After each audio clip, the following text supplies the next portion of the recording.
Generational course, understanding generational course. What is a family course?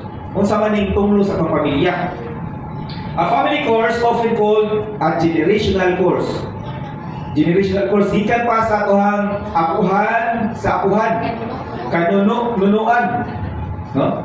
And is believed by some to be a pattern of negative behavior. Palitan, gikan pa sa mga apuhan labing kaluran. Munang ikaw, gamay lang pandog, di lang ka matagad, di lang malike yung mga Facebook, ang lukod po dahil ka. Mao din mong liwata tanan. Mga lukuran. Oh. Negative behavior, or a sin. Masa nang sin? Kanang sukarol, babaero, chicks boy, o tira chicks, o tira boy, no? Or a suffering passed down through family lines. Mga pag-antos nga gikan pa sa pinanunuan hangtod sa imuha karon palitan. Grabe yung kapobrehon.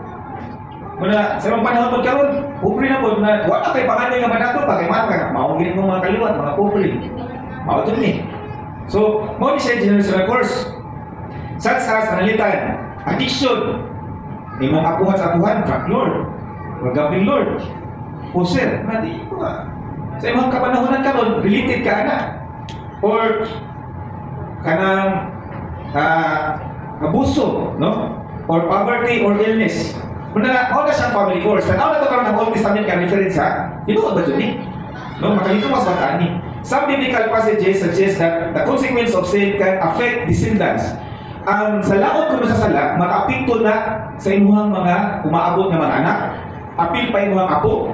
Sunod pa sa imuhang apo sa tuod, apil pa ang apo sa imuhang kiting. Ya ikaw kuno karon, o ikaw ang kinaapuhan, ikaw ang sinundanan sa imuhang generation. Malipay ka makakita sa imuhang anak.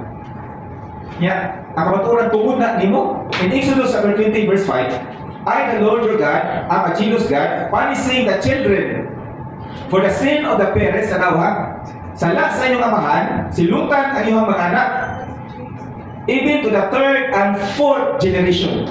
Sa ikatulo, bisan pa nga to sa ikaupat nga generasyon. Kung ikaw ka naman Kristohanon, gamang ganyan mong bigilo, o bigay ganyan ka, it open doors of that sin, mapasa doon ang bato. Sa sala, bato sa tunglo. In Numbers 14:18, He punishes the children for the sin of the parents to the third and the fourth generation. Kanawa sa tanin nyo ha? Kini nga passage shows the consequence. Dili ang guilt. Ang consequence of sin can be felt across generations, especially when children continue in the sin of their ancestor. Kung padayon sa pagpakasala, mag-suffer yun sa consequence, dili ang guilt. Di katulo, natay gitawag ang individual responsibility.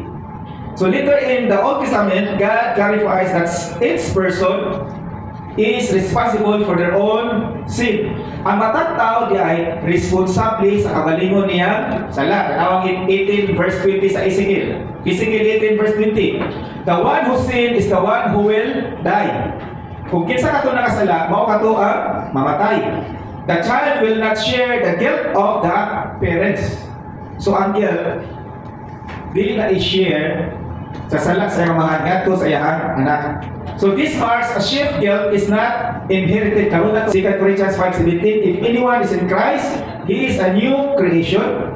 The old has gone and the new is here. In Christ, we are no longer bound to generational course. So how to deal with generational patterns? Kung saan na ito napag-deal? Kanang mga generational patterns, kanang mga course. So if you see a sinful or destructive patterns in your family, here is what you can do. Kung ikaw ka na-concern nini, kung importante yung hipatik.